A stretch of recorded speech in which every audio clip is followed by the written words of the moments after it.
Viewpoints on the talk station FM 107 AM 1240. I got a note earlier today. National Youth Preparedness Council seeks nominations, and this FEMA.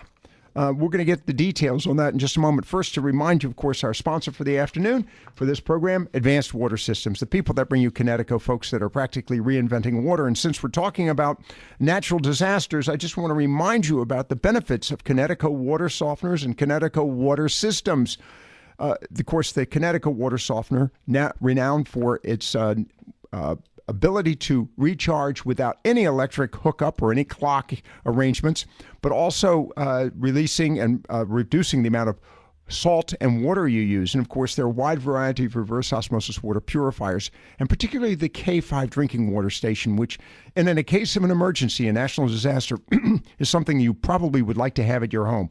I would say to you I don't want to get into the details, but this is a unique product, and you need to find out by simply going online to their website, kineticonc.com, KINETICONC.com, or you can give them a call locally, Old Cherry Point Road in New Bern, 635-6222, 635-6222, and of course, home office and showroom, Highway 7 East between Newport and Morris City, 223-4444. That's 223-4444.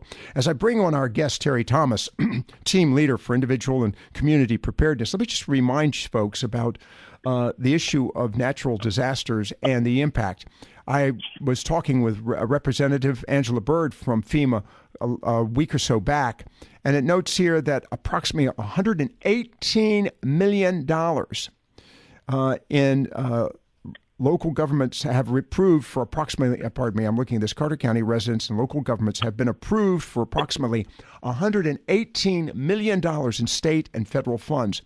Nearly $7.9 million in state and federal grants have gone to 2,412 homeowners and residents, and a variety of other statistical analysis I can share with you. But this is a big issue, and of course, we're still in the process of recovery from Hurricane Florence. So I was very intrigued to read about this National Youth Preparedness Council seeking nomination.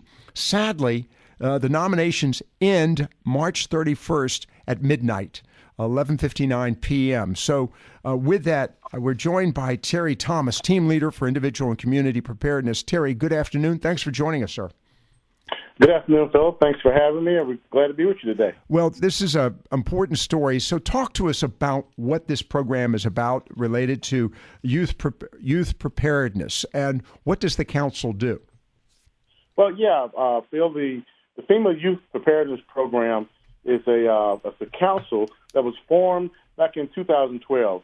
And what it's all about is it brings young people together, young leaders from across the country, and who are highly interested, and they're motivated and engaged at preparing their community and promoting preparedness throughout their communities, and helping them be prepared for all hazards that might affect their community. So they're a group of highly motivated young people. They have an interest in emergency preparedness, and they promote it throughout wherever they can reach in their communities, their schools, their faith-based organizations. With other kids, they do a great job with social media.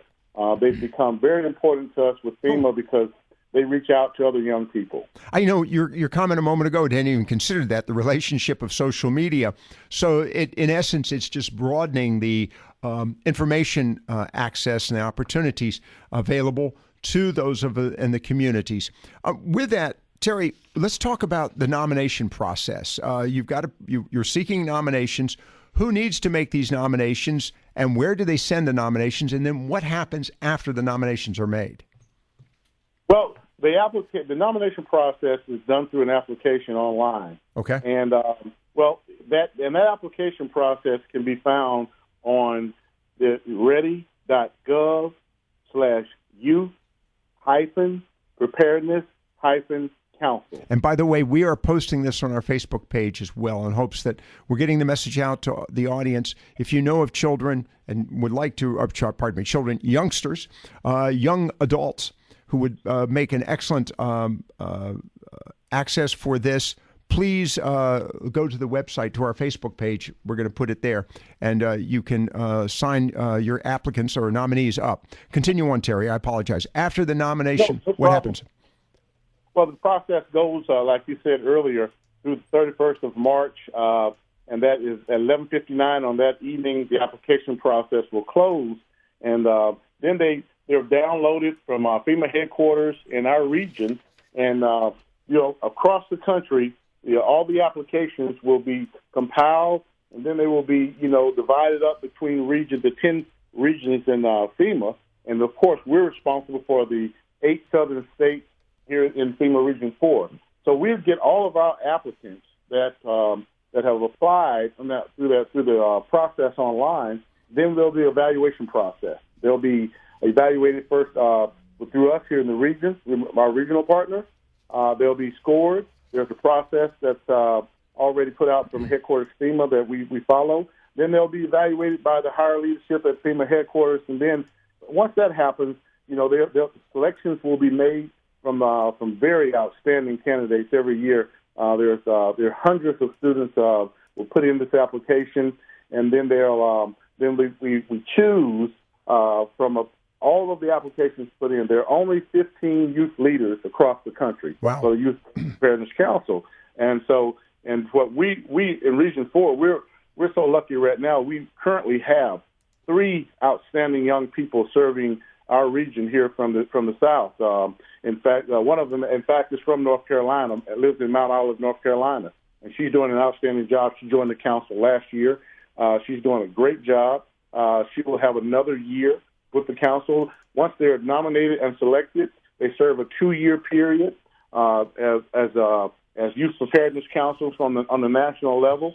Normally, these students are selected from students in the 8th grade to the 11th grade. Okay. They serve a 2-year term.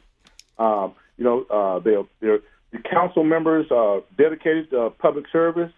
Their efforts make a difference in their community. They expand the impact as a national advocate for youth preparedness. So they kind of expand what we do in FEMA from an emergency management, emergency preparedness standpoint. They help us broaden the reach to the community out there. So they do a great job. All right, real quickly, Terry, we're running out of time, but we're talking with Terry Thomas, team leader for Individual and Community Preparedness for FEMA. And this is Region 4, am I correct? I want to make sure. That is correct. Okay, and that includes North Carolina.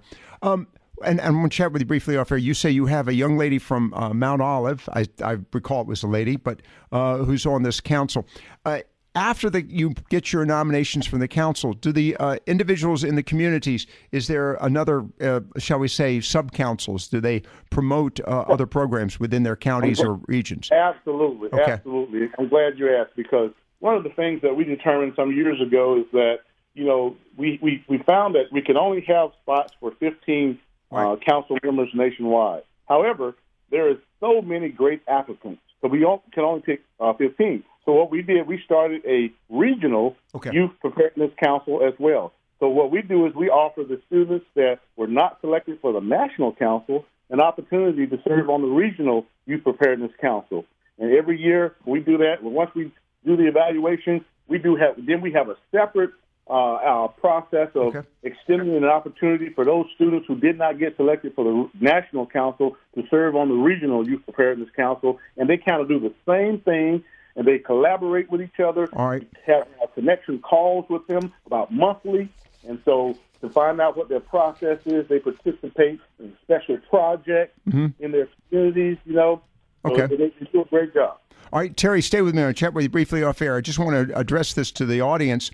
If you go to our Facebook page, Viewpoints on the Talk Station, I've posted this story, but also attached to that, or in the story at the bottom, as a matter of fact, is the link for making those nominations. We'll continue to promote this here on the Talk Station. Terry, stay with me. Look forward to further conversations with you. Viewpoints on the Talk Station, FM 107, AM 1240.